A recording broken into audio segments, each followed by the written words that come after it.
26वां अध्याय। दक्ष का भगवान शिव को शाप देना। ब्रह्मा जी बोले, हे नारद, पूर्व काल में समस्त महात्मा और ऋषि प्रयाग में इकट्ठा हुए। वहां पर उन्होंने एक बहुत विशाल यज्ञ का आयोजन किया था। उस यज्ञ में देवर्षि, देवता, ऋषि, मुनि, साधु, संत, सिद्धगण तथा ब्रह्मा का साक्षात्कार करने वाले महान ज्ञानी पधारे, जिसमें से स्वयं अपने महातेजस्वी निगमों आगमों सहित परिवार को लेकर वहां पहुंचा। वहां बहुत बड़ा उत्सव हो रहा था। अनेक शास्त्रों में ज्ञान की चर्चा एवं वाद विवाद हो रहा था। उस यज्ञ में त्रिलोकीनाथ भगवान शिव भी देवी सती और अपने गणों सहित पधारे थे।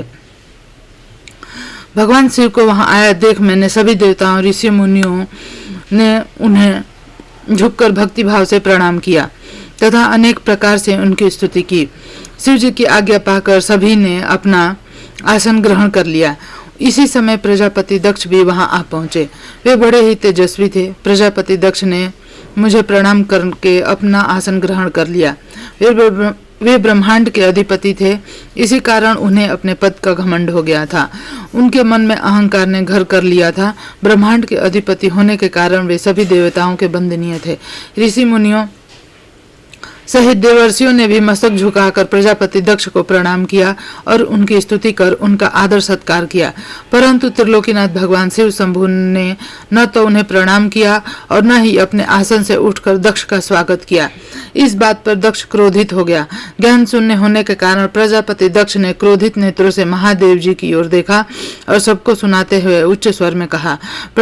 प्रजापति दक्ष बोले, सभी देवता, असुर, ब्राह्मण, ऋषि मुनि सभी मुझे नम्रता पूर्वक प्रणाम कर मेरे आगे सिर झुकाते हैं।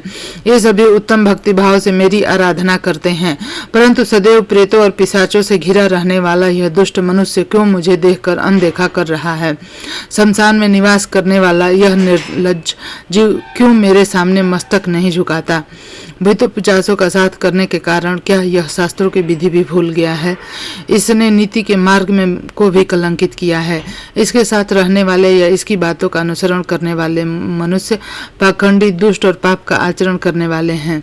वे ब्राह्मणों की बुराई करते हैं और स्त्रियों के प्रति आकर्षित होते हैं। यह रुद्र चारों वर्णों से पृथक और कुरूप है, इसलिए इस पावन यज्ञ से इसे बहिष्कृत कर दिया जाए। यह उत्तम कुल और जन्म से हीन है, अतः इसे यज्ञ में भाग न लेने दिया जाए। पुत्र क्रोध से विवेक समाप्त हो जाता है। दक्ष ने शिव के लिए अपशब्द कहते समय उसके परिणाम पर तनिक भी विचार नहीं किया। अहंकार के कारण वह शिव के स्वरूप को भूल गया। वह यह भी भूल गया कि आदिशक्ति ने जिसका तप द्वारा वर्ण किया वह कोई साधारण मनुष्य, ऋषि या देवता नहीं है। ब्रह्मा जी बोले, हे नारद, दक्ष की ये बातें सुनकर भृगु आदि बहुत से महर्षि रुद्रदेव को दुष्ट मानकर उनकी निंदा करने लगे। ये बातें सुनकर नंदी को बुरा लगा, उनका क्रोध बढ़ने लगा और वे दक्ष को शाप देते हुए बोले कि हे महामूढ़, दुष्ट बुद्धि दक्ष, तू मेरे स्वामी देवाधिदेव महेश्वर को यज्ञ से निकालने वाला कौन होता है, जिसका स्मरण मात्र से यज्ञ सफल हो जाते हैं, तीर्थ पवित्र हो जाते हैं? तू उन महादेव जी को कैसे शाप दे सकता है? मेरे स्वामी निर्दोष है। तूने अपने स्वार्थ की सिद्धि के लिए उन्हें शाप दिया है और उनका मजाक उड़ाया। जिन सदाशिव ने इस जगत की सृष्टि की, जिसका पालन किया और जो इसका संहार करते हैं, तो उन्हीं परमेश्वर को शाप देता है। नंदी के ऐसे वचनों को सुनकर प्रजापति दक्ष के क्रोध की कोई सीमा न रही। वे आग बबूला हो गए। नंदी समेत सभी रुद्रगणों को शाप देते हुए बोले, अरे दुष्ट रुद्रगणों, मैं तुम्हें शाप देता हूँ कि तुम सब देवों से बहिष्कृत हो जाओ, तुम वैदिक मार्ग से भटक जाओ और सभी ज्ञानी मनुष्य तुम्हारा त्याग कर दें। तुम शिष्ट आचरण न करो और पाखंडी हो जाओ। सिर पर जटा, शरीर पर भस्म और हड्डियों का आभूषण धारण कर मद्यपान, शराब का सेवन करो। जब दक्ष ने शिव जी के प्रिय पार्षदों को इस प्रकार शाप दे दिया तो नंदी बहुत क्रुद्ध हो गए। नंदी भगवान शिव के प्रिय पार्षद है। वे बड़े गर्व से दक्ष को उत्तर देते हुए बोले। नंदीश्वर ने कहा, हे दुर्बुद्धि दक्ष, तुझे शिव तत्व का ज्ञान नहीं है। तूने अहंकार में शिव गणों को शाप दे दिया। तेरे कहने पर भृगु आदि ब्राह्मणों ने भी अभिमान के कारण भगवान शिव का मजाक उड़ाया। अतः मैं भगवान शिव के तेज के प्रभाव से तुझे शाप देता हूँ।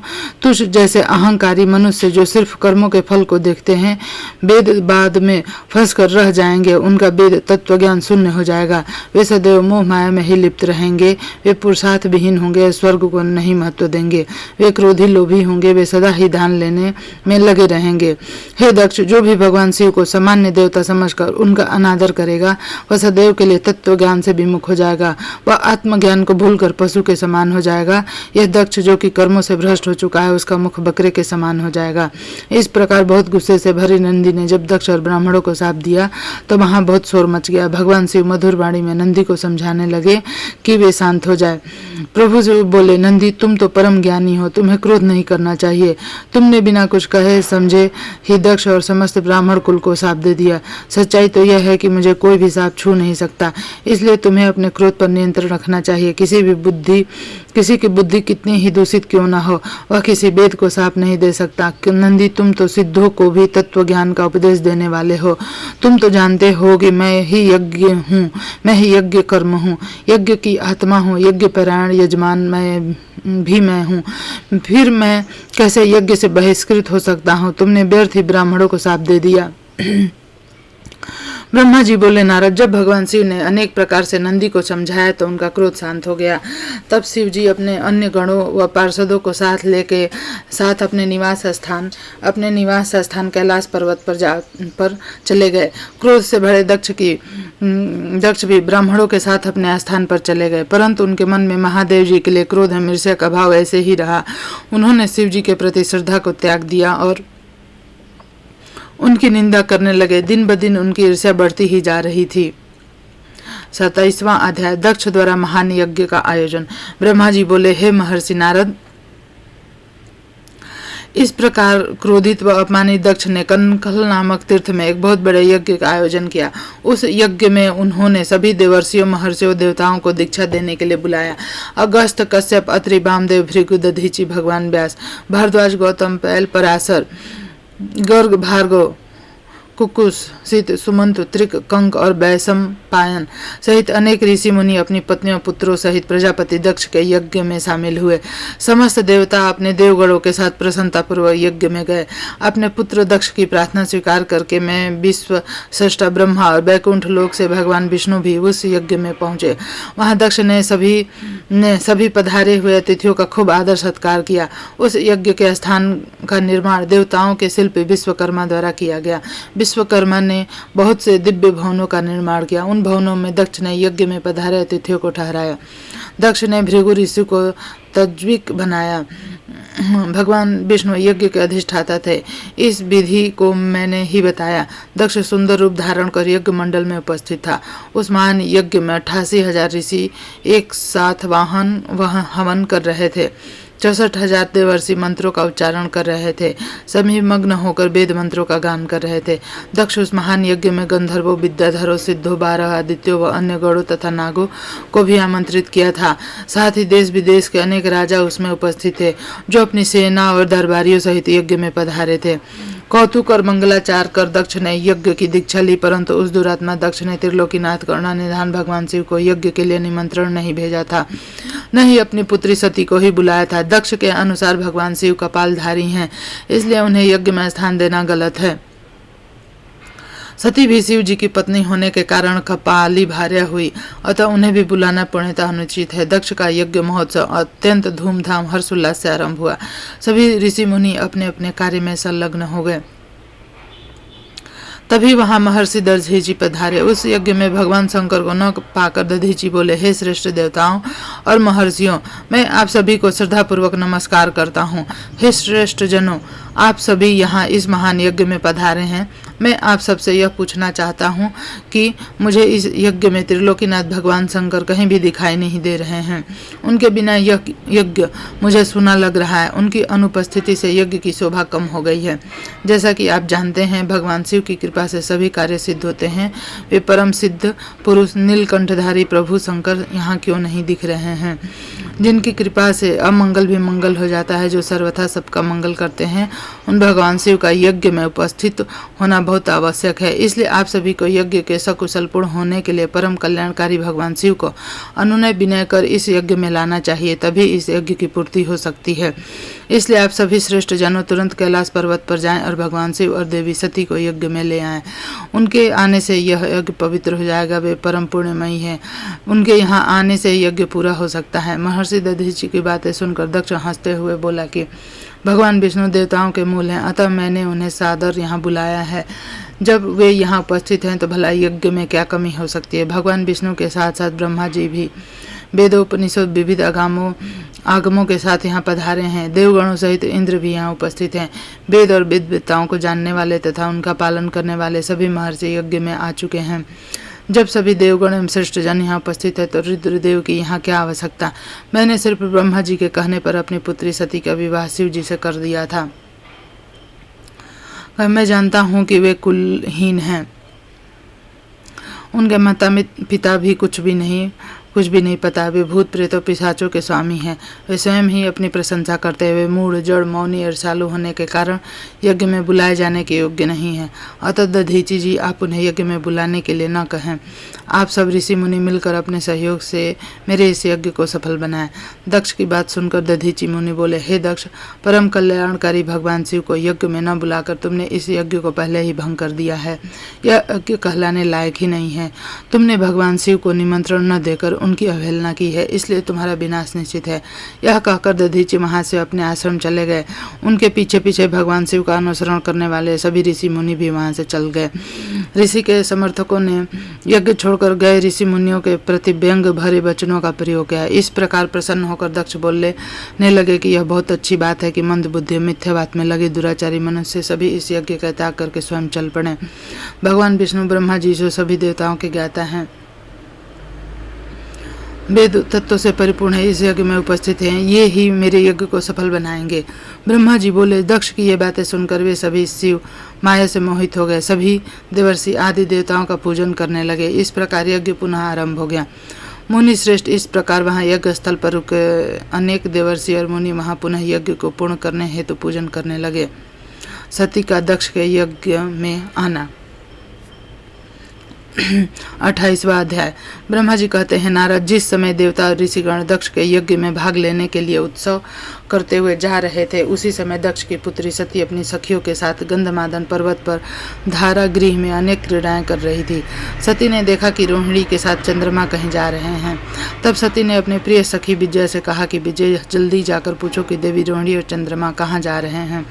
तब विजय दौड़कर चंद्रदेव के पास गई और उन्होंने नमस्कार करके उनसे पूछा, हे चंद्रदेव, आप कहाँ जा रहे हैं। चंद्रदेव ने उत्तर दिया कि दक्ष द्वारा आयोजित यज्ञ में निमंत्रित हैं, अतः वहीं जा रहे हैं। यज्ञ उत्सव के बारे में सुनकर देवी विजय तुरंत देवी सती के पास गए और सारी बातें सती से अवगत कराएं। तब देवी सती को बड़ा आश्चर्य हुआ कि ऐसी क्या बात है जो पिताजी ने यज्ञ उत्सव के लिए अपनी बेटी दामाद को निमंत्रण तो दूर सूचना भी नहीं दी। बहुत सोचने पर भी उनकी समझ में कुछ नहीं आ सका। असमंजस की स्थिति में वे अपने पति महादेव जी के पास गई और उनसे कहने लगी। सती बोली, हे महादेव जी, मुझे ज्ञात है कि मेरे पिता श्री दक्ष जी ने एक बहुत बड़े यज्ञ उत्सव का आयोजन किया है, जिसमें उन्होंने सभी देवर्षियों महर्षियों देवताओं को आमंत्रित किया है। सभी देवता और ऋषिगण वहाँ एकत्रित हो चुके थे। हे प्रभु, मुझे बताइए कि आप वहाँ क्यों नहीं जा रहे। आप सभी सुहृदयों से मिलने को हमेशा आतुर रहते हैं। आप भक्त वत्सल हैं प्रभु। उस यज्ञ में सभी अपने भक्त पधारे हैं। आप मेरी प्रार्थना मानकर आज ही मेरे साथ पिता के उस महान यज्ञ में चलिए। सती इस प्रकार भगवान शंकर से यज्ञशाला में चलने की प्रार्थना करने लगी। सती की प्रार्थना सुनकर भगवान शंकर महेश्वर बोले, हे देवी, तुम्हारे पिता दक्ष ने मेरे विशेष द्रोही हो गए हैं। वे मुझसे बैर की भावना रखते हैं, इसी कारण उन्होंने मुझे निमंत्रण नहीं दिया और जो बिना बुलाए दूसरों के घर जाते हुए मरण से भी अधिक अपमान पाते हैं। हे देवी, उस यज्ञ में सभी अभिमानी मूढ़ और ज्ञानी सुनी देवता और ऋषि ही हैं। उत्तम व्रत का पालन करने वाले और मेरा पूजन करने वाले सभी ऋषि मुनि देवताओं ने उस महायज्ञ का त्याग कर दिया तथा अपने अपने धाम को वापस चले गए। तब प्रिय, हमारा उस यज्ञ में जाना अनुचित है। वैसे भी बिना बुलाए जाना अपना अपमान कराना है। शिव जी के इन वचनों को सुनकर देवी सती सती क्रुद्ध हो गए और शिव जी से बोली, हे प्रभु, आप तो सबके परमेश्वर हैं, आपके उपस्थित होने से यज्ञ सफल हो जाते हैं। आपको मेरे दुष्ट पिता ने आमंत्रित नहीं करके आपका अपमान किया है। भगवान, मैं ऐसा करने का प्रयोजन जानना चाहती हूँ कि मेरे पिता ने आपका अनादर किया, इसलिए मैं अपने पिता के यज्ञ में जाना चाहती हूँ ताकि इस बात का पता लगा सकूँ। अतः प्रभु, आप मुझे यज्ञ प्रदान करें।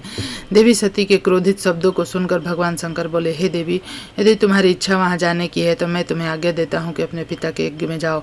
नंदीश्वर को सजाकर उस पर चढ़कर अपने संपूर्ण वैभव के साथ अपने पिता के यहाँ जाओ। शिव जी की आज्ञा मानकर देवी सती ने उत्तम श्रृंगार किया और अपने अनेक प्रकार के आभूषण धारण करके देवी सती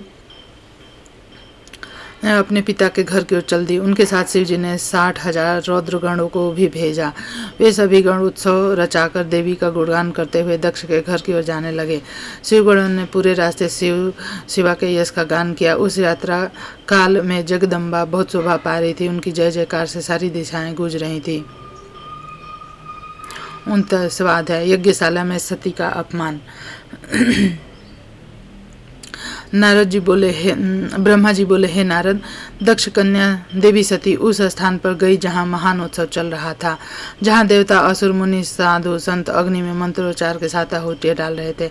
सती ने अपने पिता के घर में अनेक आश्चर्यजनक बहुमूल्य वस्तुएं देखी। अपने मनोहारी उत्तम आभा से परिपूर्ण धन्य धान से युक्त दक्ष का भवन अनोखी शोभा पा रहा था। देवी सती नंदी से उतर कर अकेली ही यज्ञशाला के अंदर चली गई। सती को वहां आया देखकर उनकी माता और बहनें बहुत प्रसन्न हुई। देवी सती का खूब आदर सत्कार करने लगी, परंतु उनके पिता दक्ष ने उनको देखकर कोई खुशी जाहिर न की, न ही उनकी तरफ ध्यान दिया।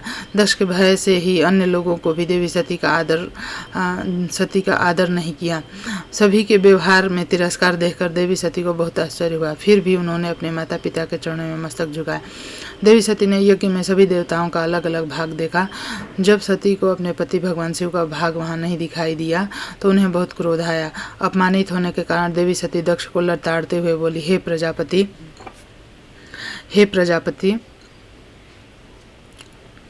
आपने परम मंगलकारी भगवान शिव को इस यज्ञ में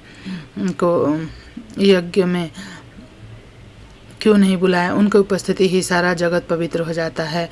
भगवान शिव यज्ञ बेताओं में श्रेष्ठ हैं, वे ही यज्ञ के अंग हैं, वे ही यजमान हैं, सब कुछ जानते, सब कुछ वे ही हैं, तो बिना उनके इस यज्ञ की सिद्धि कैसे हो सकती है? उनके बिना तो यह यज्ञ अपवित्र है। अपने भगवान शिव को सामान्य समझकर उनका घोर अनादर किया।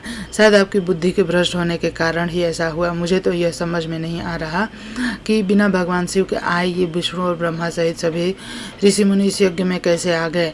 तब देवी सती मेरे सम्मुख खड़ी हुई और विष्णु सहित सभी उपस्थित देवताओं व ऋषियों और मुनियों को डांटने लगी और उन्हें बहुत फटकारा। ब्रह्मा जी बोले, हे मुनि श्रेष्ठ नारद, क्रोध से भरी देवी जगदम्बा ने अत्यंत दुखी मन से हम सभी देवता मुनियों को बहुत सी बातें सुनाई। देवी सती की बातें सुनकर कोई भी कुछ नहीं बोला, परंतु उनके पिता दक्ष ने उनके वचनों से बहुत अधिक क्रोधित हो गए और इस प्रकार बोले। दक्ष ने कहा, हे पुत्री सती, तुम्हारे इस प्रकार के वचनों से क्या लाभ होगा? तुम बिना बात के सभी का अपमान करती रहती हो। वैसे भी मैंने तुम्हें यहाँ आने का कोई निमंत्रण नहीं दिया था, तो तुम क्यों चली आई? तुम यहाँ खड़ी रहो या वापस चली जाओ, तुम्हारी इच्छा है। वैसे भी यहाँ उपस्थित सभी देवता और ऋषि मुनि यह जानते हैं तुम्हारे पति शिव अमंगलकारी हैं। उन्हें वेदों से बहिष्कृत किया गया है। वे भूतों प्रेतों पिशाचों के स्वामी हैं। उन्होंने बहुत बुरा वेश धारण किया है, इसलिए मैंने रुद्र को इस महायज्ञ में नहीं बुलाया। मैंने बिना सोचे समझे ब्रह्मा जी के कहने पर तुम्हारा विवाह उनसे कर दिया, नहीं तो शिव इस योग्य नहीं कि उनसे किसी भी प्रकार का कोई संबंध बनाया जाए। अब तुम आ ही गई हो तो स्थान ग्रहण कर लो। आगे तुम्हारी जैसी इच्छा, हमारा कोई आग्रह नहीं है। दक्ष की ये बातें सुनकर उनकी दुहिता सती ने अपने पति की बुराई करने वाले अपने पिता को देखा तो उनके मन में रोष बढ़ गया। वे क्रोध से भर गई। तब मन ही मन विचार करने लगी कि मैं शिव जी के सम्मान कैसे जाऊंगी, सामने कैसे जाऊंगी। यदि किसी तरह उनके पास चली भी गई तो उनके द्वारा यज्ञ का समाचार पूछने पर क्या कहूंगी। यह सब सोचकर वह अपने पिता दक्ष से बोली, जो त्रिलोकीनाथ करुणानिधान महादेव जी की निंदा करता अथवा सुनता है वह हमेशा के लिए नरक में जाता है, अर्थात जब तक सूर्य और चंद्रमा का अस्तित्व है उसे नरक भोगना पड़ता है।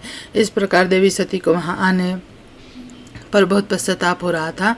अपने पति भगवान शिव की अवहेलना को वह सहन नहीं कर पा रही थी। तब वे अपने पिता दक्ष सहित अन्य देवताओं से कहने लगी। देवी सती बोली, तुम सभी भगवान शिव के निंदक हो। तुमने उनकी अवहेलना होते देखकर प्रभु शिव का अपमान किया है। इस पाप का फल तुम सभी को अवश्य भोगना पड़ेगा। जो लोग भक्ति और ज्ञान से विमुख हैं, वे यदि ऐसा कार्य करें तो कोई आश्चर्य नहीं होता, परंतु जिन लोगों ने अज्ञान के अंधेरे को दूर कर अपने ज्ञान चक्षुओं को खोल लिया है, जो महात्माओं के चरणों की धूल से अपने को शुद्ध और पवित्र कर चुके हैं, उन्हें किसी से बैर भाव रखना, ईर्ष्या करना और निंदा करना कतई शोभा नहीं देता। भगवान के सिर चरणों का ध्यान करते हुए उनका 2 अक्षर का नाम शिव का उच्चारण करने से ही सारे पाप धुल जाते हैं। तुम मूर्खता के वश में होकर उन्हीं भगवान का अनादर कर रहे हो। उनसे द्रोह करके तुम्हें कुछ भी हासिल नहीं होगा।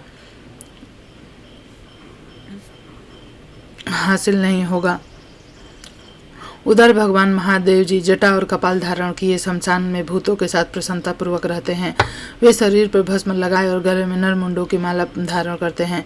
फिर भी मनुष्य उनके चरणों की धूलि अपने माथे पर लगाते हैं, क्योंकि वे साक्षात परमेश्वर है, परम ब्रह्म परमात्मा है। वे ऐश्वर्य से सदा ही दूर रहते हैं। जो ऐसे महापुरुष की निंदा करता है उसके जीवन को धिक्कार है। मैंने भी तुम्हारे द्वारा की गई अपने पति भगवान शिव की निंदा को सुना है, इसलिए मैं अपने शरीर का त्याग दूंगी। इस यज्ञ की अग्नि में प्रवेश कर मैं भस्म हो जाऊंगी।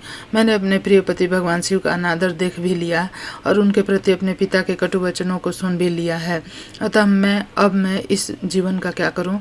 मैं इस समय पूर्णतः असमर्थ हूँ। इस यज्ञशाला में जो भी शक्तिवान और समर्थवान पुरुष हो, वह भगवान शिव की उपेक्षा करने वाले और उन्हें बुरा और मंगल कहने वाले की जीभ काट दें, तभी वह शिव निंदा सुनने के पाप से बच सकते हैं। जो ऐसा करने में समर्थ न हो तो वे अपने दोनों कानों को बंद करके यहाँ से तुरंत चले जाना चाहिए, तभी वह दोष मुक्त होगा। फिर देवी सती अपने पिता दक्ष की ओर मुँह करके बोली, जब मेरे पति महादेव जी मुझे अपने साथ संबंध होने के कारण दक्षायणी कहकर पुकारेंगे तो मैं कैसे कुछ कह पाऊंगी। हे पिताजी, जी आपने मेरे पति का घोर अपमान करके मुझे उनके सामने जाने लायक भी नहीं छोड़ा, इसलिए मेरे पास अब एक ही रास्ता शेष है। मैं आपके द्वारा प्राप्त इस घृणित शरीर का आपके सामने ही त्याग कर दूंगी। तत्पश्चात सती वहाँ उपस्थित सभी देवताओं से बोली, तुम अपने करुणा निधान भगवान शिव की निंदा सुनी है, इसलिए तुम्हें कर्मों का दुष्परिणाम तुम्हें अवश्य मिलेगा। मेरे पति भगवान शिव तुम सबको इसका दंड अवश्य ही देंगे। उस समय देवी बहुत क्रोधित थी, तो यह सब कहकर वे चुप हो गई और अपने मन में अपने प्राण वल्लभ भगवान शिव का स्मरण करने लगी। 30वां अध्याय, सती द्वारा योग अग्नि से शरीर को भस्म करना। ब्रह्मा जी से श्री नारद जी ने पूछा, हे पितामह, जब सती जी ऐसा कहकर मौन हो गई तब वहाँ क्या हुआ? देवी सती ने आगे क्या किया? इस प्रकार नारद जी ने अनेक प्रश्न पूछ डाले और ब्रह्मा जी से प्रार्थना की कि वे आगे की कथा सब विस्तार सुनाए। यह सुनकर ब्रह्मा जी मुस्कुराए और प्रसन्नता पूर्वक कहने लगे, हे नारद, मौन रहकर देवी सती अपने पति भगवान शिव का स्मरण करने लगी। उनका स्मरण करने के बाद उनका क्रोधित मन शांत हो गया। तब शांत मनोभाव से शिव जी का चिंतन करते हुए देवी सती पृथ्वी पर उत्तर की ओर मुख करके बैठ गई। तत्पश्चात विधि पूर्वक जल के आचमन करके उन्होंने वस्त्र ओढ़ लिया। फिर पवित्र भाव से उन्होंने अपनी दोनों आंखें मूंद ली, पुनः शिव जी का चिंतन करने लगी। सती ने प्राणायाम से प्राण और अपमान को एक रूप करके नाभि में स्थित कर लिया। सांसों को संयत कर नाभि चक्र के ऊपर हृदय में स्थापित कर लिया। सती ने अपने शरीर में योग मार्ग के अनुसार वायु और अग्नि को स्थापित कर लिया। तब उनका शरीर योग मार्ग में स्थित हो गया। उनके हृदय में शिव जी विद्यमान थे। यही वह समय था जब उन्होंने अपना शरीर त्याग दिया। उनका शरीर यज्ञ की पवित्र योग अग्नि में गिरा, पल भर में ही भस्म हो गया। वहाँ उपस्थित मनुष्य सहित देवताओं ने जब यह देखा कि देवी सती भस्म हो गई तो आकाश और भूमि पर हाहाकार मच गया। यह हाहाकार सभी को भयभीत कर रहा था। सभी लोग कह रहे थे कि किस दुष्ट के दुर्व्यवहार के कारण भगवान शिव की पत्नी ने अपना देह त्याग कर दिया। तो कुछ लोग दक्ष की दुष्टता को धिक्कार रहे थे, जिसके व्यवहार से दुखी होकर देवी सती ने यह कदम उठा लिया। सभी सत्पुरुष उनका सम्मान करते थे। उनका हृदय असहिष्णु था। उन्होंने ऐसी महान देवी और उनके पति करुणा निधान भगवान शिव का अनादर और निंदा करने वाले दक्ष को भी कोसा। सभी कह रहे थे, दक्ष ने अपनी ही पुत्री का प्राण त्यागने के लिए मजबूर किया है, इसलिए दक्ष अवश्य ही महानरक में जाएगा और पूरे संसार में उसका अपयश होगा। दूसरी ओर देवी सती के साथ पधारे सभी शिवगणों ने जब यह दृश्य देखा तो उनके क्रोध की कोई सीमा न रही। वे तुरंत अपने अस्त्र शस्त्र लेकर दक्ष को मारने के लिए दौड़े। वे 60,000 पार्षदों गण क्रोध से चिल्ला रहे थे, अपने को ही धिक्कार रहे थे कि यहाँ उपस्थित होते हुए भी हम अपनी माता देवी सती की रक्षा नहीं कर पाए। इसमें से कोई पार्षद ने न तो स्वयं अपने शरीर का त्याग कर दिया, बचे हुए सभी शिवगण दक्ष को मारने के लिए बड़ी तेजी से उसके आगे बढ़ रहे थे। जब ऋषि भृगु ने उन्हें आक्रमण के लिए आगे बढ़ते देखा तो उन्हें यज्ञ में विघ्न डालने वालों का नाश करने के लिए यजुर मंत्र पढ़कर दक्षिणाग्नि में आहुति दे दी। आहुति के प्रभाव से फलस्वरूप यज्ञ कुंड में से ऋभु नामक अनेक देवता जो प्रबल वीर थे वहाँ प्रकट हो गए।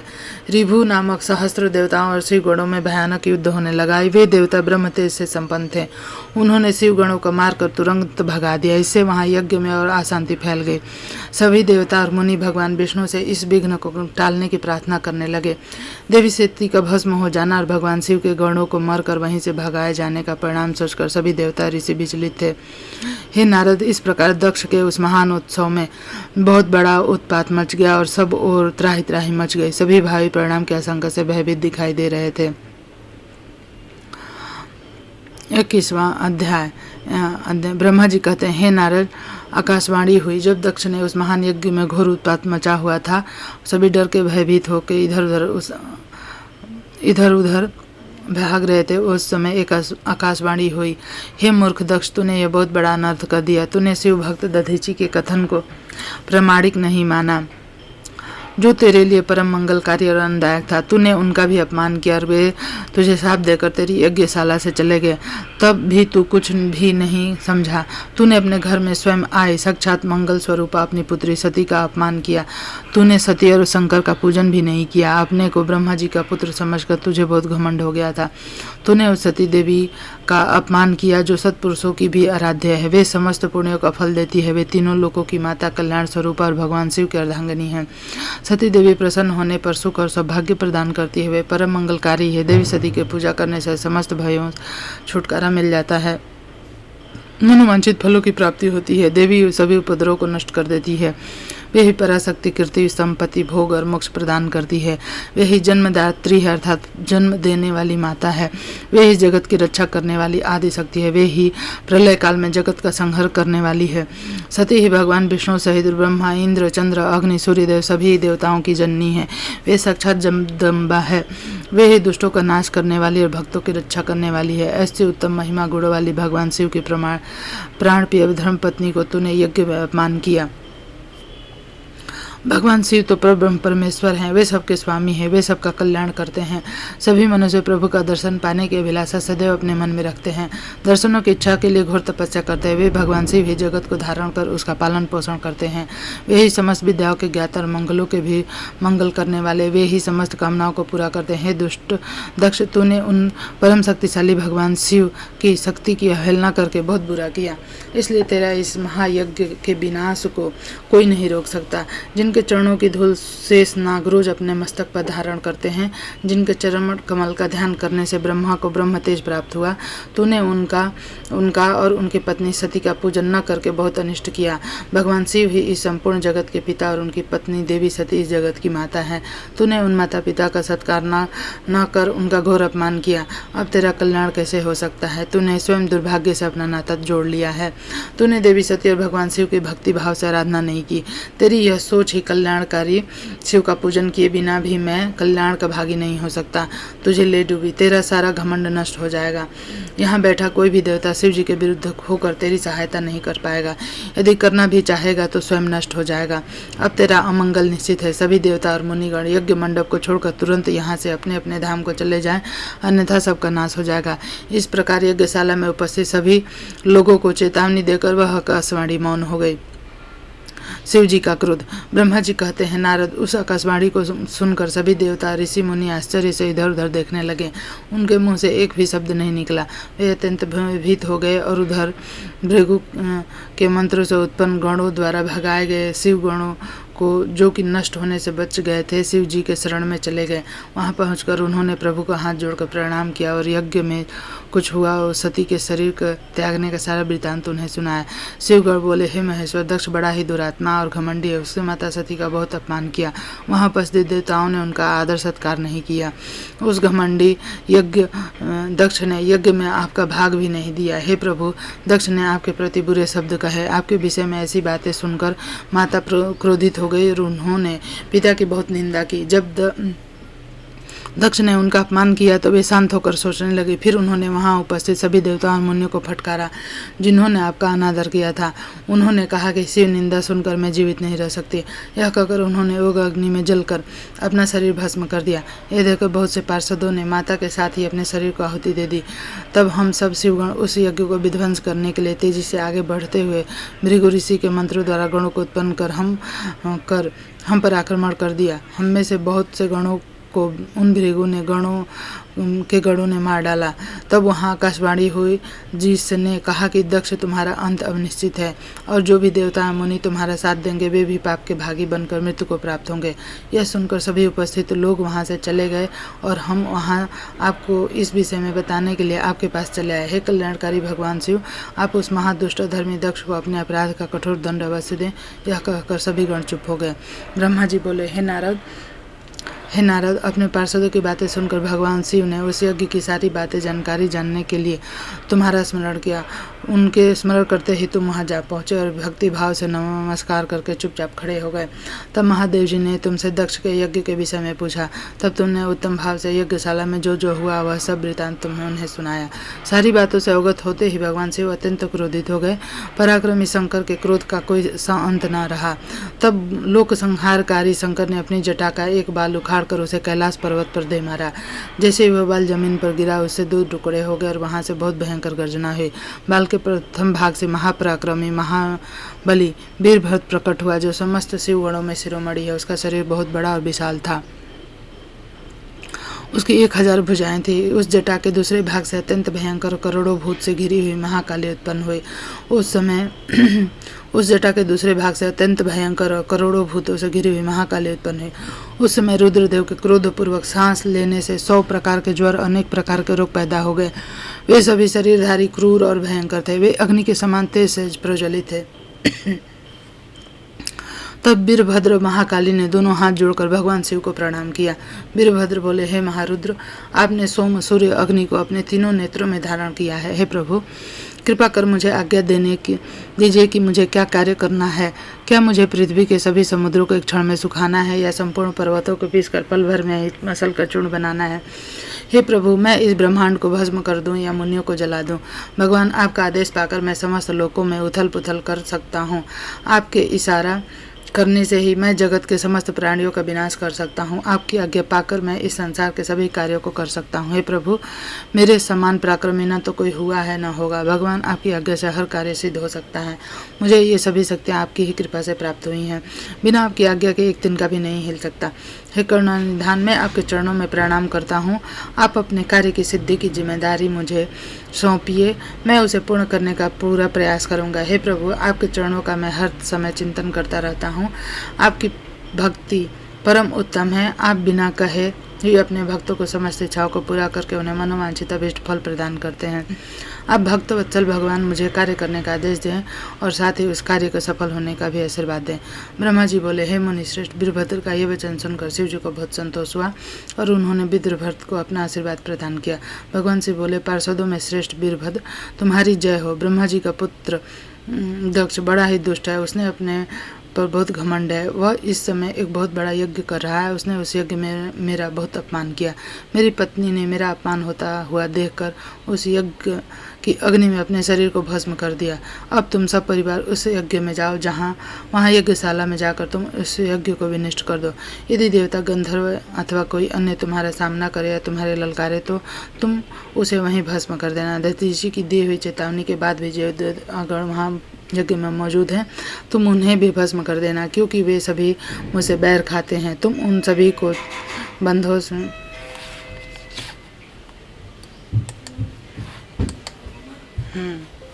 आ रहे हैं।